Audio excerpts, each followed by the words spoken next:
তো হ্যালো বন্ধুরা, আমরা এখন আসছি বামুনের বাসার কাছাকাছি সতী নদীর কাছে, কদমতলা যাকে বলে।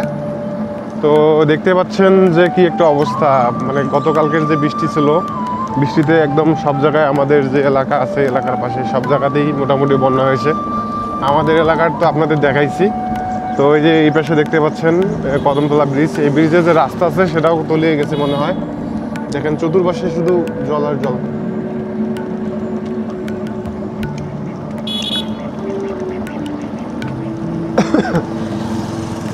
এরকম বন্যা কি আর হয়েছিল?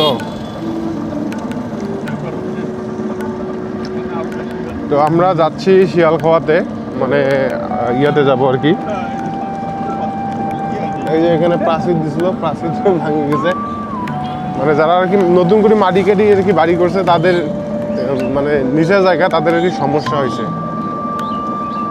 এখন রাস্তাটা পুরো তলে গেছে, কি একটা অবস্থা সামনে আপনাদের দেখাচ্ছি।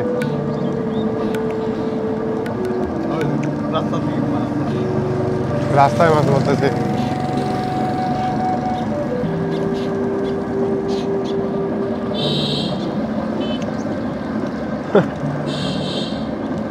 এটাই তো কদমতলা বাজার না? আমরা আসলে যে আমার দুলাভাই সহ গাড়িতে করে যাচ্ছি, অটোতে।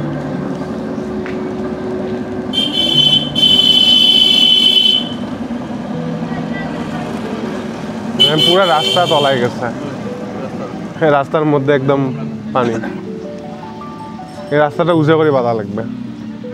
চলো।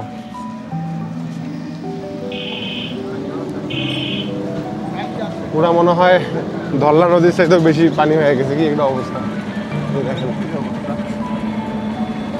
ভাটা তো তলায় গেছে পুরোটা না? এই ভাটা ওই ভাটা ওই ভাটা,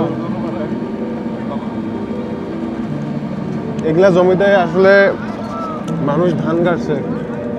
হ্যাঁ, এরকম বন্যা আসলে দেখার মানে দেখি নেই আমরা কখনো। এখানে কিন্তু অনেক মানুষ ধান কাটছে। দেখেন মানুষ মাছ মারতেছে, প্লাস হচ্ছে যে মাছ মারাটা বড় কথা নয়, এই বন্যা আসলে কৃষকদের সবচেয়ে বড় ক্ষতি হইলো। যে ধানগুলা, এই ধানগুলো আসলে এই জলগুলা যে কবে এখান থেকে সরে যাবে, নিষ্কাশিত হবে, সেটা এখন পর্যন্ত মানে অনিশ্চিত আর কি। যে একটা স্রোত চলে যাবে সেটা যাওয়ার মতো না।